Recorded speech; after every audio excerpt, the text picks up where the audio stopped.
10 € offerts. Et votre premier pari remboursé en cash. Avec le lien en description et le code promo JDR10.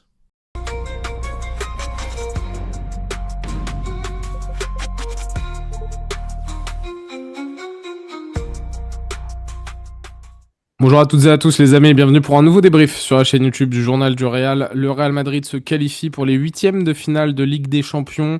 Après cette victoire au Santiago Bernabéu, 2-1 contre les hommes de José Mourinho. Ça sera soit le Sporting, soit Manchester City en huitième de finale. Le tirage au sort c'est vendredi, il sera bien entendu à suivre en direct sur la chaîne YouTube et Twitch du Journal du Real. Nous on vient de finir le live, merci à tous ceux qui étaient présents pour ce nouveau match commenté en direct, là aussi sur la chaîne YouTube et Twitch. On s'est bien fait chier. Franchement, bon match de merde. Le plus important, disons que c'est la qualification. Disons que le plus important, c'est le but de Vini, la célébration, joli clin d'œil. Il y a quelques petites choses, quelques petits points positifs et négatifs à aborder tout de même. Pablo, comment ça va? Écoute, toujours pareil, hein. Toujours pareil par rapport à tout à l'heure. Ça va, tranquille. Tranquille, je regarde la Juve là. Tu Qui as se fait combien? 3-1. Ah, ils ont marqué Galatasaray, mais Galatasaray a marqué. Dans la première mi-temps des prolongations. terrible. Nous, on dépose le petit like, on s'abonne et on réagit en commentaire en nous mettant le top flop. Et bien sûr, on va checker aussi le deuxième lien qui est en description. On va se choper, les gars. Du Oli, moi, je me suis amusé à coller les petits stickers sur ma gourde. Allez vous choper ça. Ça soutient énormément la chaîne. Vous avez des codes de réduction. JDR5, 5 €. Prenez le pack découverte. Justement, ce code, il est fait pour ça. Et JDR tout court pour 10% de réduction. Foncez. Vous procurez la gamme Ice Tea, hydration, milkshake ou énergie à votre guise. On est rémunéré à chaque fois que vous faites ça, donc ça soutient la chaîne. Et comme ça, vous avez des petites boissons cool pour vous donner un peu de peps. Et on en aurait bien besoin parce que ce match nous a bien endormis. Alors, il y avait un 0 au match aller. Personnellement, j'étais assez hype par le match, de par les enjeux, le soirée de Ligue des Champions, Bernabéu, avec ce qui s'était passé en plus au match aller. Je me suis dit, tiens, on va peut-être quand même avoir un peu d'intensité, quelque chose, quoi, hein, quelque chose qui va se passer sur le terrain. Bon, finalement, on a eu un match dont le niveau d'intensité était digne d'un match de pré-saison. Benfica, ils peuvent avoir des regrets parce que qu'est-ce que c'est nul, parce que putain, qu'est-ce qu'on n'était pas bon, notamment cette première mi-temps. Ils vont quand même ouvrir le score. Logique. Nous, tout de suite, réaction, portée par un très grand Aurélien Tchouaméni, buteur, et qui, pour la deuxième fois consécutive, comme au match aller, va remporter le titre d'homme du match, et c'est mérité, même s'il y a deux autres joueurs qui auraient pu y prétendre aussi du côté merengue. Et en deuxième période, le Real a plutôt joué sur un petit rythme. Ils ont mis le deuxième but, ça s'est qualifié tranquillement. On a finalement pas tant stressé que ça. Sur la fin de match. Un peu, mais ça va. On n'a pas stressé parce qu'on sentait le Benfica pas non plus au niveau aux attentes comment dire, d'un sixième de finale de Ligue des Champions et que tu avais en face, oui, un Real Madrid mauvais, c'est la réalité, mais le Benfica n'était pas non plus exceptionnel. Et pourtant, ils auraient pu marquer le 2-1, le Benfica, sur la frappe de Richard, comment il s'appelle? Rios. Rios, merci, j'allais dire Barrios. Richard Rios. C'est vrai qu'on n'est pas passé loin du 2-1. On n'est pas passé loin du 2-1. Donc encore un bel arrêt de Thibaut Courtois. Mais c'est pas la frappe qui passe à côté plutôt? non, je crois que c'est Non, c'est contré par Rudiger. C'est la frappe qui passe à côté. Courtois, il met pas la main? Il fait un arrêt en première mi-temps, Tipzer. Il fait un arrêt en deuxième aussi? Bah moi, la frappe que je te dis de Richard Barrios, toi tu parles de la barre, toi. Rios. Rios, excuse-moi. Non, je parle de moment où tu sais, Rudiger il se prend les crampons ou le genou de Carreras. Non, moi je te parle d'une frappe en première mi-temps. Ah oui, en première mi-temps, ils ont fait mettre le 2-1. là. Moi, je te parle de la frappe qui passe juste à côté en deuxième, Oui, mais qui est aussi, je crois, mais peut-être c'est de pas Richard lui, Rios. c'est pas Non, c'est pas Vlidis qui fait la frappe. Exactement. Ouais, my bad. Exactement. Donc, oui. Non, Ils ont je eu parle 2-3 séquences. Non, mais ils ont eu 2-3 séquences, Benfica, malgré tout. Mais même comme ça, tu disais, ok, ils vont marquer le 2-1, et alors, le Real va accélérer, et le Real va marquer. Non, mais tu vois, Potentiellement. c'était ça que tu sentais, parce qu'en face, c'était pas non plus assez costaud pour ensuite tenir le résultat. En tout cas, j'avais pas cette impression-là. Par contre, au niveau de la sortie de balle, comment Notamment dire, en première mi-temps. Deuxième, c'était plus compliqué, mais première, ouais. ils ont géré, je trouve. Ils ont géré. Ouais, c'était mieux que nous. En tout cas, avec le ballon en première mi-temps. La grosse news, c'était que Kylian Mbappé était absent pour ce match. Ce qui est bien, au moins avec le résultat, c'est qu'en fin de compte, est-ce qu'on va pas tant que ça parler de cette absence de Kylian Mbappé parce que le match était naze, que son remplaçant ce soir, il fait un match bien merdique. Gonzalo, il est passé totalement à côté. Voilà, premier match élimination directe. techniquement très faible, il s'est pas créé de situation, il a aussi souffert de la pauvreté de l'équipe. Personne ne le touche. Voilà, oui, mais tout le monde a souffert de la prestation de tout le monde dans cette équipe de toute façon. C'est ça le truc. La défense extrêmement alarmante, notamment la charnière centrale et le côté droit avec Trent qui est passé, mais qui a fait un match Trent. Waouh, autant il m'excite énormément, notamment lors des derniers matchs, autant ce soir, oui, qu'est-ce que c'est que ce match. Asensio aussi, malheureusement, il enchaîne une deuxième mauvaise performance. On espère qu'il va bien, parce qu'il est sorti sur civière, transporté à l'hôpital. C'est les dernières news qu'on a à ce moment-là. Et Arbeloa a dit que c'était un problème avec le cou, sûrement les cervicales, après une grosse chute. Je suis en contact avec son coéquipier Eduardo Camavinga. Donc on espère qu'il va bien se rétablir. Ça ne semble pas très grave. Voilà. Nous dit Arbeloa, c'est rassurant. Mais il a quand même dit que Mbappé allait jouer et qu'il allait bien. Oui, voilà. Est-ce qu'on peut se fier à ce que dit Arbeloa? C'est vrai, c'est vrai ça. Mais en tout cas, on espère que ça ira pour Raúl Asensio, ce qui veut dire que probablement à la barre Rudiger en charnière centrale contre Etafé, sauf si Hussein ça va mieux. Mais Raúl Asensio était passé au travers de sa rencontre. Arbeloa semblait un peu stressé sur le banc de touche. Il a fait des changements poste pour poste parce qu'il va pas s'embarrasser avec autre chose. Les points positifs, rapidement. Le deuxième but de Vini, très belle finition. La célébration en réponse, il célèbre exactement pareil que contre Benfica. Danse, Vini, danse, amuse-toi. Ça, c'est le petit rayon de soleil pour moi de cette rencontre. Ouais, complètement.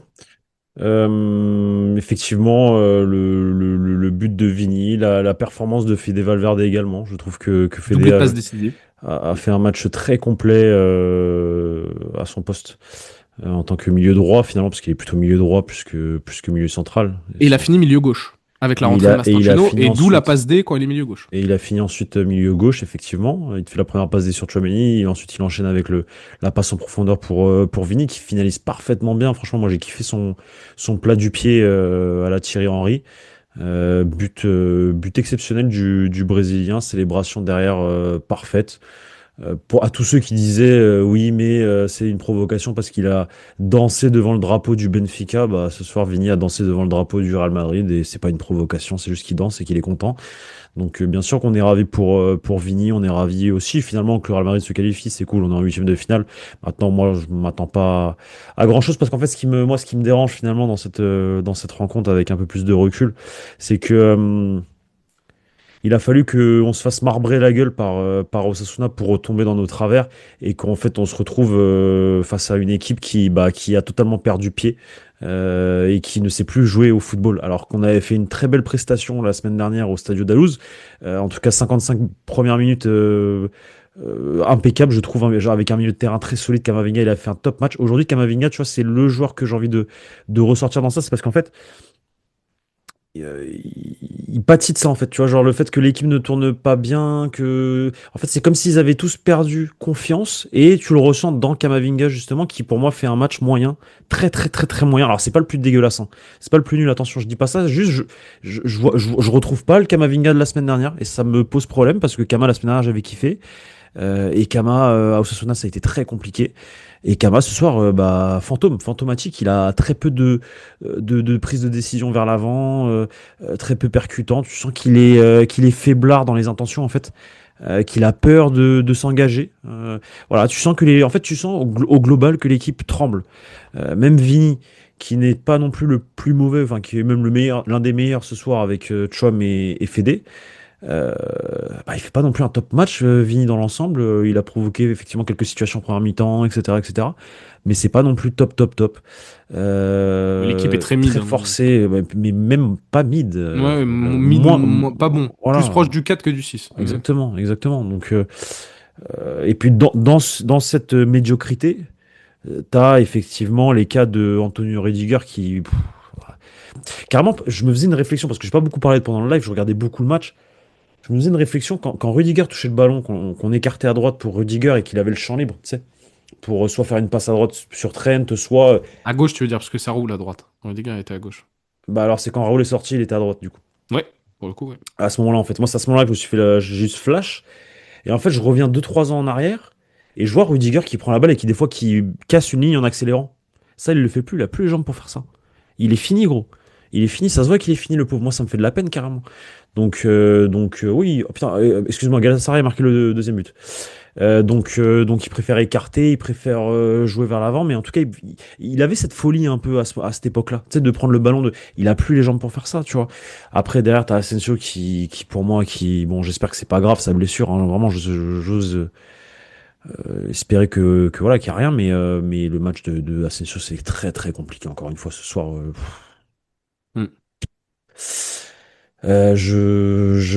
Pourtant, oui, effectivement, dans la grinta, dans tout ce que vous voulez, dans le caractère, et encore pour moi, c'est un peu trop parfois. Bah là, ça le dessert ce soir, en tout cas. Voilà, et puis, moi, je parle vraiment d'un point de vue tactique, positionnement, défenseur central, intelligence de jeu, QI footballistique pour un défenseur. Je trouve qu'il a pas. Je trouve qu'il a pas, malheureusement. Alors, il compense avec son caractère, en fait. Il compense avec sa détermination. Il compense avec son engagement. Il n'y a pas de problème quand il fait des bons matchs, je veux dire. Mais quand il est pas dedans et que il doit tout remettre à son football, en fait, à ses jambes, à sa capacité à être un bon défenseur central. Raúl Asensio, c'est compliqué en réalité. C'est très très très compliqué à mon sens. Après, c'est mon avis, hein. Peut-être qu'il y a des gens qui vont dire que c'est pas le cas, mais moi je trouve que footballistiquement parlant, Raúl Asensio en tant que défenseur central, je suis pas fan. Et Trent pareil. Trent, beaucoup de situations où il se fait passer, il arrête ensuite sa course, il essaie de pas, il essaie de pas revenir. Des passes vers l'avant très compliquées aussi, les centres, tout ça, ça a été plusieurs fois où il s'est retrouvé en situation de dédoublement. Valverde le touche à droite et là il se fait fermer la porte par le latéral gauche du Benfica et il sait pas quoi faire, il perd le ballon. Donc ouais, ça a été les trois avec Gonzalo, fantomatique, qui pour moi sont passés au travers de leur rencontre. Tu vois, très très bon match. Carreras, moi je kiffe. Moi, Carreras, vraiment, Un peu fautif sur le premier but, mais sinon, ouais. un peu fautif sur le premier but, effectivement, avec Kamavinga, aussi avec Rudiger.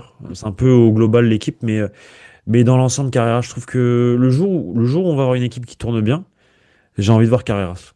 Le jour où on va avoir une équipe, Titulaire. le jour où on va avoir une équipe qui tourne bien, qui joue vers l'avant, qui joue un bon football, je veux voir mon latéral gauche Carreras qui, qui me rappelle les belles années du Real Madrid, des latérales gauche. Alors, je dis pas qu'il a le niveau de Roberto Carlos ou de Marcelo, mais il a un niveau très correct. Il a un niveau très très correct pour le Real. Je trouve que c'est très très intéressant. Très Bah, intéressant. les sorties Carreras. de balle ce soir, Ah mais gros, c'est lui, c'est une dinguerie. Genre moi je trouve qu'il est très à l'aise, il a pas peur, il joue vers l'avant, il casse des lignes. Après effectivement il a pas de solution donc il est obligé de ressortir derrière. Mais le mec il te fait gagner 10 mètres et après il en repère 5 parce qu'il a aucune solution, il y a personne qui bouge. Et dans cette continuité de personnes qui bougent, forcément de stabilité, enfin comment dire, de joueurs statiques au milieu de terrain, bah, j'ai envie de souligner l'entrée de Thiago Pitars qui en 2-3 mouvements m'a rappelé à quel point c'est important d'avoir un milieu de terrain qui bouge et qui propose des solutions. Voilà. Le deuxième point positif de la soirée, si on compte pas la qualification, la rentrée de Pitars, très bien, 10 bonnes minutes encore une fois, et qui contraste avec le manque de mobilité du milieu, mais aussi avec le Arda Güler, hein, qui a encore vécu une soirée assez compliquée. Comme d'hab, en fait, Arda, il est dans 2-3 bons coups. On peut pas lui enlever qu'il est dans 2-3 bons coups à chaque fois, mais sur la globalité de la rencontre. Qu'est-ce que c'est dur. Il va falloir ouvrir un dossier Arda. Hein. Moi, je suis pas sûr que, même dans ce contexte-là, alors je suis sûr que d'être dans ce double pivot 4-4-2 à plat, il fait beaucoup de travail défensif. Beaucoup trop pour le joueur que c'est. Mais il a le mérite au moins de vraiment écumer les kilomètres. Par contre, ça se paye direct cash quand il a le ballon. Peu de transmission juste. Il y a même des moments où il peut jouer directement sur un mec qui préfère passer par un point relais. Il y a un moment où il peut écarter tout de suite à Carreras à gauche. Finalement, il donne le petit ballon en retrait à Tchouaméni. C'est des séquences. C'est un joueur qui est pas en confiance, ça se ressent. C'est une équipe qui joue plus au rugby presque, avec beaucoup de passes vers l'arrière aussi. Enfin, c'est une dynamique globale, collective, et ça se voit que un des joueurs qui en souffle le plus, c'est Arda. Mais il faut aussi se poser à un moment individuellement sur son cas et se dire que a-t-il le niveau pour le Real, Victor ? A-t-il, en tout cas à 20 ans, pour être titulaire au Real Madrid, dans cette tactique-là précisément, parce que j'avais pas trop de doutes moi, au début de saison avec Xabi en 10 avec le lien vert et tout, je le trouvais déjà beaucoup plus pertinent. Ah là c'est là c'est chaud. Pitars, moi j'ai kiffé la rentrée, je suis très content. Voir les deux petits jeunes à la fin, c'est très bien. Surtout que Pitars m'a l'air d'être, alors je sais pas combien il mesure, mais il m'a l'air d'être assez, il m'a l'air d'être grand. Il m'a pas l'air d'être petit, genre de. Je l'imaginais un 80 max. Hein. Ouais, mais je trouve ça, pour un Espagnol, je trouve ça grand, justement. Ouais. Parce que Il j'ai me pour habitude de voir des petits gabarits, moi, Dans le joueurs chat, ça disait que espagnols. ça faisait penser un peu la manière dont il avait de se mouvoir, de contrôler le ballon, ça faisait penser un peu à un joueur formé à la Masia. Je suis assez d'accord. Dans le type de milieu de terrain. Moi, ça me rappelle un joueur espagnol. Un joueur formé en Oui, si Espagne. t'as pas envie de citer le truc, oui, ça rappelle Non, un joueur c'est espagnol. un Mais les joueur grands formé en milieux de la Espagne, gros. sélection, elles étaient plutôt formés du Oui, côté. en 2010, mais pas avant. Non, oui, mais la grande époque, Ah oui. quoi. Oui, oui, mais La la grande grande époque époque. du Barça qui a duré 6 ans, quoi. Et donc de la sélection espagnole. Sans Dans... vouloir faire offense, hein, bien sûr. Mais... Oui, bah on a eu de la chance, ouais, on était là au bon moment. Après, c'était nos années, quoi. On est tombé dans une génération qui était très, très... Après, on avait des bons attaquants, des bons défenseurs, un bon gardien. Et puis Tout. un niveau global footballistique aussi, mondial, avec un Brésil-Argentine complètement éteint, équipe de France complètement éteinte, Angleterre complètement éteint, l'Allemagne c'était nos bébés, c'était nos enfants, les Pays-Bas ils ont tenu juste 2010, et l'Italie c'était nos petits frères, alors que d'habitude l'Italie nous sort. Donc on a eu aussi beaucoup de choses par rapport à ça, qu'il n'y avait Mm. pas énormément de concurrence. Maintenant c'est vrai que l'équipe en elle-même elle était incroyable. L'équipe elle était Et ouf. Pitard, a une petite vibe. Voilà. Il y a vraiment un truc, Mais hâte il de est le comme, voir potentiellement mais titulaire. il est plus grand que ces mecs-là. Mais effectivement, moi, c'est ça que je trouve qu'effectivement, il y a un truc de ce truc football espagnol, toqué, etc., intelligence de jeu, savoir se déplacer, truc très technique, ça se voit. Donc, il a l'air d'être, de ce qu'on voit, en fait, il a l'air d'être très intéressant. Très Et avec la intéressant. blessure de Ceballos et tout, il devrait prendre encore un peu plus de temps de jeu. Là où c'est Stéro, par exemple, qui avait eu une place de titulaire, ça avait été un peu compliqué. On verra s'il aura une autre occasion. C'est Stéro plus tard. Pas de carton jaune, donc tout le monde est disponible pour les huitièmes de finale. Je rappelle comme qu'il y avait énormément de blessés, hein, 5 titulaires majeurs blessés du côté du Real Madrid. Enfin, Rodrigo, si vous le comptez comme tel, c'est vous qui voyez. Mais Hussein, Militao, t'avais pas ta charnière centrale déjà pour commencer. Et t'avais pas Bellingham et Mbappé, qui sont deux de tes trois stars de ton effectif. Tu rajoutes à cela donc la blessure de Ceballos et Rodrigo, la suspension. Donc forcément aussi, c'est à prendre en compte.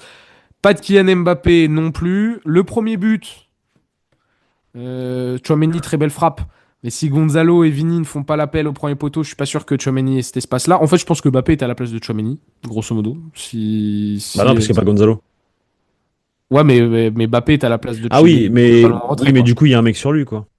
Potentiellement. Par contre, Gonzalo a fait un match de merde. C'est une réalité.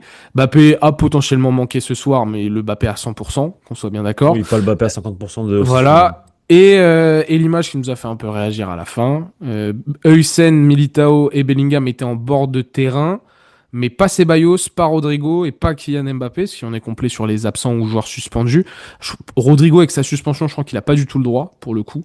Je sais pas s'il y a un truc un peu différent, j'en sais rien. Mais ça nous a un peu interpellé, ça nous a fait sourire à la fin. On peut toujours Oui, mais discuter un peu du apparemment, Kicks. oui, mais apparemment, il était dans le bus Je avec, pense. dans l'ambulance. Mais tu penses où c'est vrai? Ah T'as vu? non, c'était une blague ça, l'ambulance de Raúl Asensio. Ah, moi je crois que c'était vrai, Non, frérot. mais non, Moi c'était je une crois que... blague ça. mais je te promets que je croyais que c'était vrai. Non, non, non, il était pas. Ah, Oh, non. bah écoute, non, mais en vrai de vrai, en vrai de vrai, s'il était pas au stade, c'est un sujet. Pour moi, c'est un sujet s'il est pas au stade ce soir. Hmm. Bah oui, c'est un sujet. C'est pas un sujet pour toi. C'est chelou, mais je pense qu'il y était, moi. Mais gros, bah j'espère. Moi, il y a eu aucun plan cam sur lui. Il y a eu des C'est plans cam chelou, sur ça, j'avoue. Bellingham, il y a eu des plans cam sur Hussein, il y a eu des plans cam sur Ceballos, sur Militao, sur tout le monde. Mais pas sur lui. Hmm. C'est comment il était caché, il Ouais. était caché là-haut sur le toit là et c'est bizarre. Gros, normalement il y a des plans cam sur Mbappé. Hmm. Après bon, là on parle sans savoir. Ça se trouve il était là, donc qu'on nous le dise, tu vois, dans le chat, je sais pas, ou sur les réseaux. Qu'on voit s'il y avait le Voilà. kicks. Ah oui, bonne ambiance de merde aussi au Bernabeu. Bon. Il y avait une ambiance de merde aussi sur le live. Donc en vrai, est-ce qu'on comprend pas les gens au stade aussi Moi j'étais le avec, premier blasé, frérot. avec ce que propose l'équipe, donc je suis d'accord, mais entendre les sifflets pour Vini de la part du supporter de Benfica, quand même, ça fait chier. C'était quand même un match un peu spécial avec ce qui s'était passé la semaine dernière. Enfin, il y a une ambiance globale de merde. Je suis désolé, mais la saison, elle est longue. Hein. Je vous le dis, tu le ressens. Je pense que les joueurs le ressentent. Arbeloa, encore une fois, moi, ça me tue de rire que il fait rentrer Mastantuono, il est incapable de sortir Arda Güler parce qu'il veut pas changer son système tactique, quoi. Ça me tue de rire, mais vraiment, hein. C'est parce que si tu sors Arda, ça veut dire que Kama passe au milieu, donc Mastantuono il joue à droite. Comment je fais ça? Oh là là là là là là, c'est compliqué, hein. Ah, c'est compliqué, Arbeloa. Mais bon, ça passe. On verra ce que ça donnera en huitième de finale, peu importe l'adversaire. Pour moi, premier degré, même le Sporting, moi je ne considère pas comme extra favori. du tout. Sporting, c'est très fort. Maintenant, avec le poids de l'histoire, le match aller est à domicile. Attention, le match retour sera à l'extérieur cette fois-ci. On verra bien ce que ça donne. On a évité le scénario Ajax alors qu'on a pris le premier but. Hein. Quand on a pris le premier but, moi je me suis dit, ouais, la soirée va être merdique. Parce que franchement, les 15 premières minutes, elles sont en mode. Ils sont Oh éclatés. là là, oh là là. Moi je me suis dit, waouh, heureusement qu'il y a la réaction. Et la tête d'Arbeloa sur le but. Ah ouais, ouais, ouais. Heureusement qu'il y a la réaction dans les 2 minutes. Hein. Parce que je pense que si Ouais. on les assomme pas, oh la soirée. Mais nous, on est assommés depuis. En fait, dès qu'il y a une bonne vibe et qu'on se prend une défaite, on est assommé après derrière. C'est un truc Mm. de ouf. Et c'est ça que moi qui m'attriste en fait, parce que et ça montre aussi le caractère de ces gars, de ces garçons, tu vois. Donc ouais, c'est dommage, hein. Franchement, c'est dommage d'avoir une équipe aussi nulle. Mais bon, c'est comme ça, c'est la vie, hein. Faut continuer, faut avancer, et puis on va voir ce qui se passera dans les prochains mois. Le On petit verra. but hors jeu là de Güler aussi bizarre. Je suis pas sûr qu'il soit hors jeu, moi. Jusqu'au bout, je vous le Bon, en dis. fait, moi, ces trucs-là, frérot, je t'explique. Moi, je crie au scandale quand mon équipe joue au foot. Et c'est jouer au Ah, moi, foot et gagne ces matchs ou se font voler des matchs parce qu'ils sont meilleurs ou parce que truc ou moi. Mais gros, mais carrément, ça change rien. Ça, pour moi, ça Non, non, change ça change rien. juste. Ça change rien, gros. Ça change. Oui, bah c'est une erreur de la VAR. Qu'est-ce que vous voulez? Si c'est le cas, parce que ça se trouve, c'est même pas le cas. Parce Fuck qu'on n'est pas là-bas. dans la. Voilà mon Ouais, combat. moi, je suis pas d'accord, mais c'est peut-être une erreur de la VAR ou pas. Dans tous les cas, ça change rien, gros. On est nul. Un but de moins, ça change rien à la performance globale. Alors peut-être que derrière on peut se faire sortir, mais c'est pas grave parce que quoi qu'il arrive, en huitième ou en quart, on passe pas l'écart face au Bayern ou face à Arsenal. Donc à un moment donné, ça change. Bon après tu me diras, le Bayern et Arsenal doivent passer leur huitième. Ils jouent qui d'ailleurs? Je crois que c'est Galatasaray, soit c'est Bodo Glimt. Non, Galatasaray, Belek, hein. Et je crois que je ça va sais être même pas. mon De équipe là. toute façon, on verra avec le tirage au sort le 27. Dernier point sur le supporter du Real Madrid qui a fait un salut allemand. Je sais pas si j'ai pas envie de dire le Non, mais mot comme ça, on risque c'est même pas rien. allemand, c'est un salut fasciste. Un salut fasciste, Au voilà, très global, bien. Très en bien, très Espagne ils bien. faisaient pareil. Un salut fasciste et qui a été interpellé par la sécurité du club qui l'ont renvoyé chez lui, viré du stade. Donc comme quoi il y a des imbéciles dans tous les stades. Le Real Madrid n'est pas épargné par cela, mais le Real Madrid a pour le coup bien réagi. Un dossier disciplinaire à son encontre a été ouvert. Et sinon, bah voilà, merci Chouam. Merci Vini pour les 2 buts sur la double confrontation Hum, aussi, hum. décisif sur les 2 matchs. Vinicius qui est de retour pour porter cette équipe. En vrai, les leaders, grosso modo, Fede, Chouam et Courtois aussi, qui a fait encore une fois un bon match. Et le dernier que j'oublie, c'est quoi? C'est Chouam, Fede, Fede, Vini Fede, et Courtois ont répondu présent sur cette double confrontation. Donc merci à eux, parce qu'on leur doit en grande partie cette qualif en 16e. ouais. Fede depuis le départ de Xabi Alonso, c'est quelque chose, hein. Ouais, mais comme Vini, Pour hein. le coup, ouais, mais limite, j'ai envie de te dire Fede, non, c'est encore plus fort, je suis d'accord. Mais plus Vini, Fede que statistiquement, Vini. il y Ouais, a un vrai boost, par contre. il y a un Pour le boost. coup, après, c'était, bah, c'est logique, hein.